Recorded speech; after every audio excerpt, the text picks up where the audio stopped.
আর আমি ভারতের প্রধানমন্ত্রী নরেন্দ্র মোদী দামোদরের কাছে আমি হাত জোড়কে বিনীত নিবেদন করছি, আপনি মহাত্মা গান্ধী আর ইন্দিরা গান্ধীর মতন এইরকম সহজ সরল হবেন না।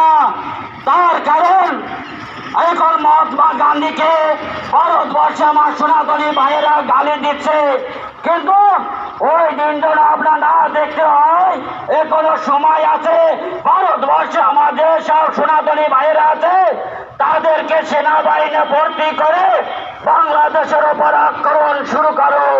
আর নয়, এরপর ভারতের ওপর তারা যখন আক্রমণ করবে তখন ভারতের সনাতনী ভাইরা কিছু করতে পারবে না।